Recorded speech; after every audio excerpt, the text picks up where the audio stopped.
Bonjour, nous sommes le dimanche 7 décembre 2014 et je vais vous parler d'Aristote.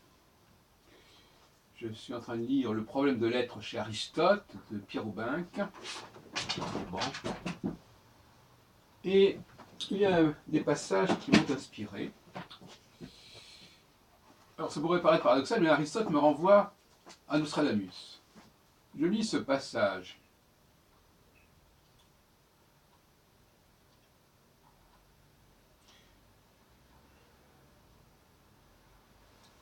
Il nous explique que, en fait, on s'accorde aujourd'hui à penser que les textes qui nous sont parvenus ne sont pas en général des notes prises par les auditeurs d'Aristote, mais les notes dont Aristote se servait pour faire ses cours. La première conséquence est qu'Aristote, qui devait répéter ses cours, pouvait à chaque fois les modifier par la jonction ou le remaniement, non pas même de chapitres entiers, mais de quelques phrases. Alors, pourquoi ça nous renvoie à Nostradamus? Ça nous renvoie à Nostradamus parce que nous avons un manuscrit très important qu'a acquis il y a quelque temps la bibliothèque municipale de Lyon-la-Part-Dieu, et dont M. Chevignard a fait une édition d'une première partie aux éditions du Seuil en 1999. C'est un manuscrit qui comporte des notes qui ont un rapport avec les almanachs et les pronostications de Nostradamus, telles que nous les connaissons sous leur forme imprimée.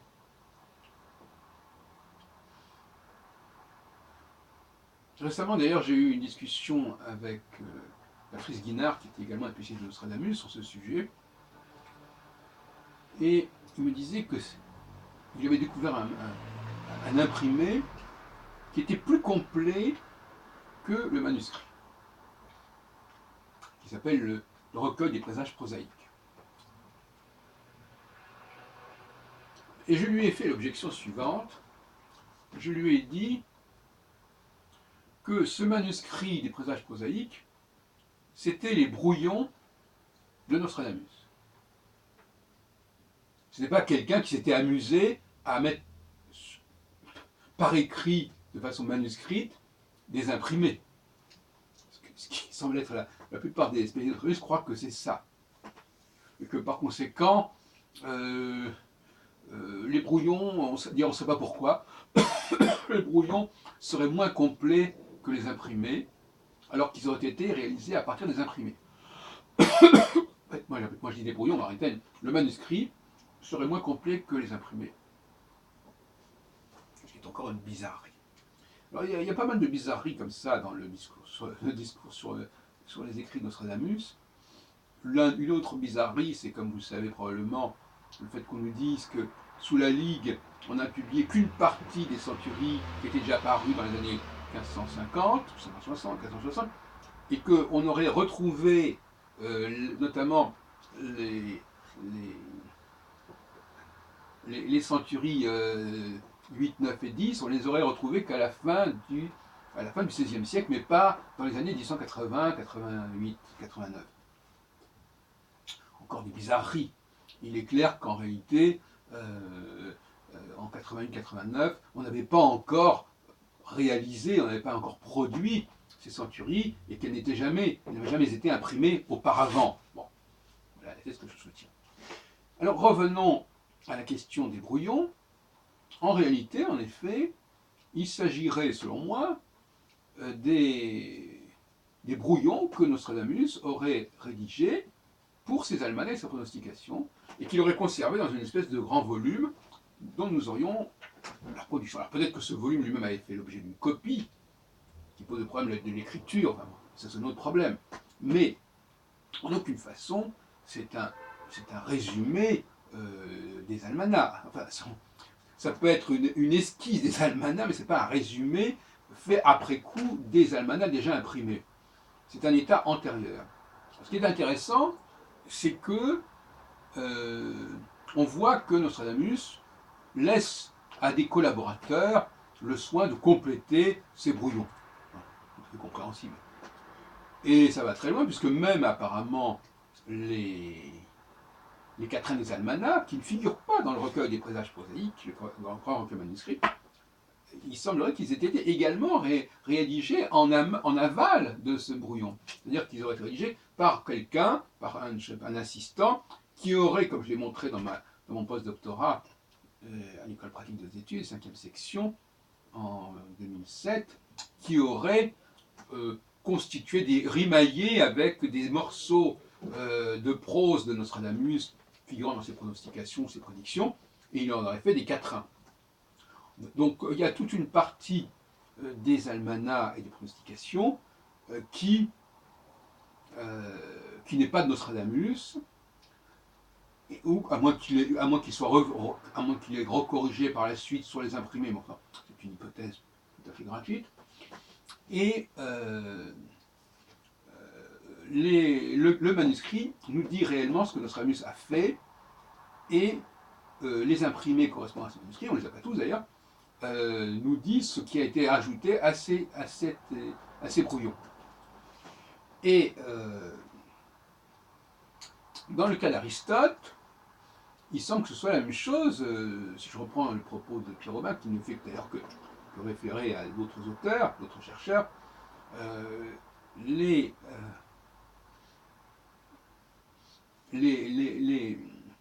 notes que l'on trouve à propos d'Aristote seraient réellement ce que Aristote a voulu dire, et pas forcément ce qu'il a dit. C'est-à-dire qu'il a pu très bien préparer ses notes, et puis il aurait, lors de ses exposés, développé, et donc les notes qui auraient été prises par les élèves, par les auditeurs, ne correspondraient pas nécessairement aux notes qu'avait préparées Aristote. Dans les deux cas, d'ailleurs, on a des documents qui sont d'une certaine authenticité, puisque d'un côté, on a ce que Aristote voulait dire, et puis ensuite, on a ce qu'il a dit, ce qu'il a développé, et qui va au-delà des notes qu'il a pu prendre. Voilà. Donc c'est intéressant, d'ailleurs c'est une dialectique qu'il faut absolument maîtriser. C'est intéressant ce passage d'un stade à un autre stade, qui serait d'ailleurs presque celui du rapport de la puissance à l'acte, pour reprendre une problématique aristotélicienne, justement. Et à ce sujet, justement, je pense que, je disais qu'il y avait un autre aspect qui m'intéressait dans la lecture d'Aubin, c'est justement cette question de la puissance à l'acte, qui est un sujet qui me passionne, mais qui touche à un autre domaine que celui dont je parle ici, concernant Nostradamus, encore que, parce que finalement, on pourrait dire que d'une certaine façon, les quatrains, les centuries, qui seraient extraits, qui seraient des mises en rime de brouillons, mais pas les brouillons des almanachs, mais d'autres brouillons, d'autres notes que Nostradamus aurait laissées dans sa bibliothèque après sa mort, constituent un premier état, et évidemment toutes les interprétations, tous les ajustements aux événements qui ont suivi correspondraient à un deuxième état, qui est celui de l'exégèse. De l'exégèse, c'est peut-être pas, d'ailleurs le mot, à mon avis, exégèse a plusieurs sens, c'est pour ça que je n'aime pas beaucoup cette expression, mais c'est l'herméneutique, sont les commentaires sur les centuries, qui seraient une sorte de passage de puissance à l'acte. Puisque on passerait d'une espèce de virtualité des quatrains, virtualité qui est celle des signifiants, si on peut dire, à une mise en rapport avec des signifiés qui seraient les événements qui se sont succédés depuis plusieurs siècles. Voilà. Donc,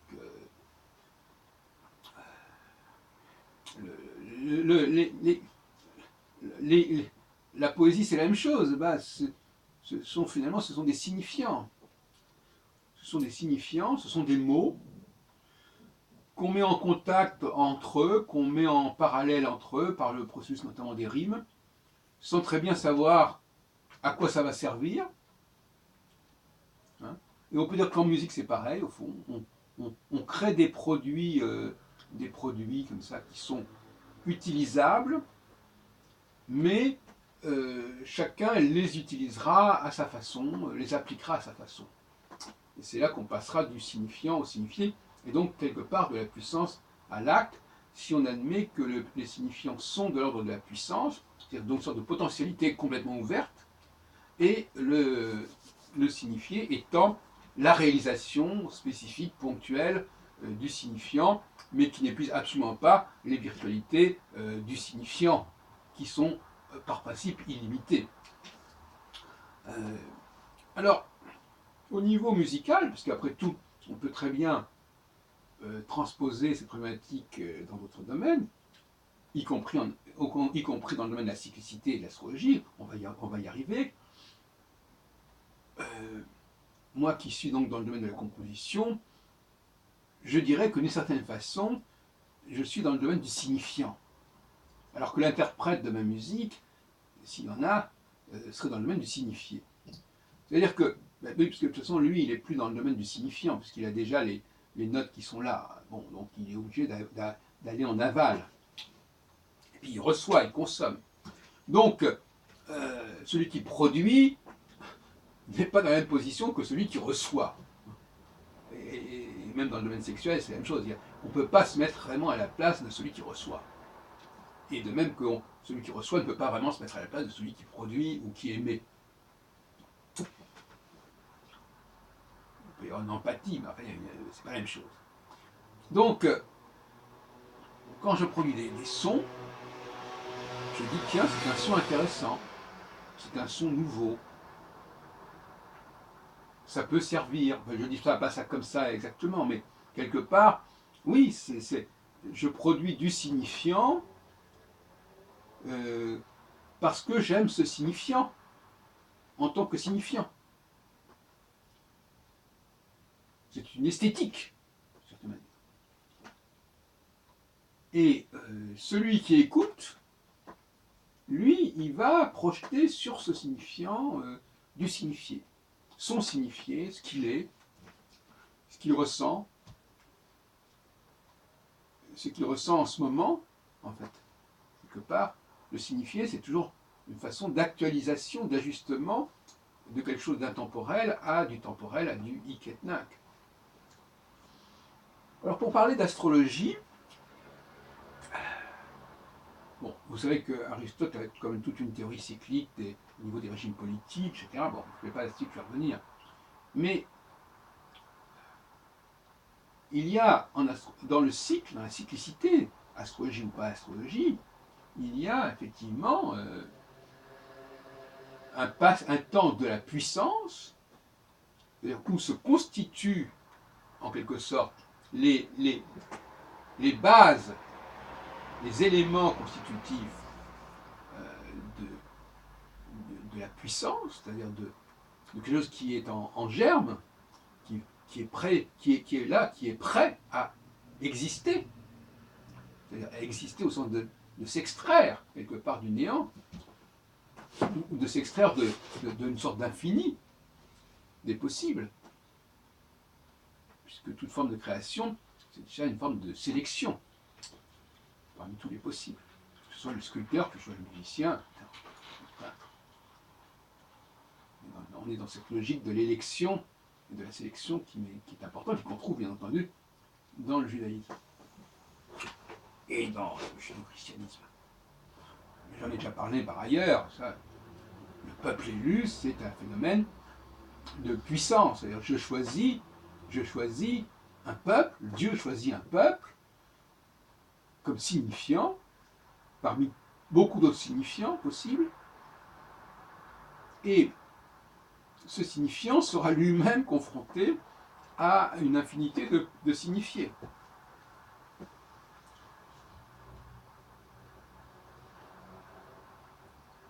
Pour en revenir à la question des cycles,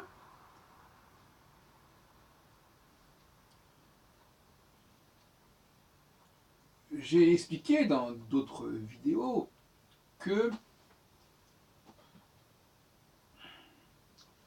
il y avait un premier temps, on pourrait appeler le temps de l'équinoxe, le temps du printemps, où les choses étaient virtuelles, mais elles prenaient déjà forme, quelque part. Elles étaient dans la forme. Il y avait une sorte de contenant. Et le signifié, et le passage à l'acte, c'est le fait de remplir ce contenant, c'est-à-dire de mettre du contenu. Donc il y a une infinité de choses qui peuvent déterminer le contenant, et il y a une infinité de choses qu'on peut mettre dans ce contenant, mais aussi, là, dans les deux cas, il va falloir choisir. On ne pourra pas mettre tous les possibles dans le contenant, en tant que contenant, et on ne pourra pas mettre tous les possibles dans le contenu. Donc il y a une double sélection qui s'opère. Donc l'objet terminé, achevé, 1, il n'est qu'une infime partie des possibles au niveau du signifiant, et 2, il est une infime partie des possibles au niveau du signifié. Donc quelque chose d'extrêmement réducteur. Alors, au niveau existentiel, cela signifie que je vais déjà programmer, structurer le signifiant, qui est le mien, c'est-à-dire que je vais structurer le plan, le champ où je vais je vais délimiter le champ où je vais intervenir. Et dans un deuxième temps, qui est la deuxième phase du cycle, je vais mettre du contenu, je vais déterminer ce que je mets dans ce champ. Qu'est-ce que je plante dans ce champ, en quelque sorte. Mais s'il n'y avait pas de champ, je ne pourrais pas planter. Et si ce champ restait en jachère, vierge, je ne pourrais pas non plus en faire quelque chose si je ne plante pas. Donc, il y a deux temps qui sont nécessaires et qui sont tous les deux des enjeux majeurs. Si la phase de la mise en place de ce qui est en puissance n'est pas réalisée, si le contenant n'est pas structuré, n'est pas forgé, n'est pas élaboré, je ne pourrais pas ensuite le remplir, puisqu'il n'y aura rien, je ne pourrais pas remplir, puisqu'il n'y aura pas d'objet à remplir. Même que si les femmes, d'une certaine façon, sont-elles de l'ordre du signifiant ou du signifié en tant que porteuses je dirais qu'elles sont de l'ordre du signifiant, finalement. Elles sont de l'ordre du signifiant. Une femme il faut qu'elle existe, il faut la choisir, cette femme. C'est ça le rôle le propre du signifiant. Et ensuite, qu'est-ce que je mets dans cette femme? Comment je remplis cette femme? Et de l'ordre du signifié. Et c'est l'homme, c'est le choix de l'homme qui va, il va trouver un homme qui a remplir ce signifiant, qui a fécondé cette femme. Et de la sorte, il apporte du signifié.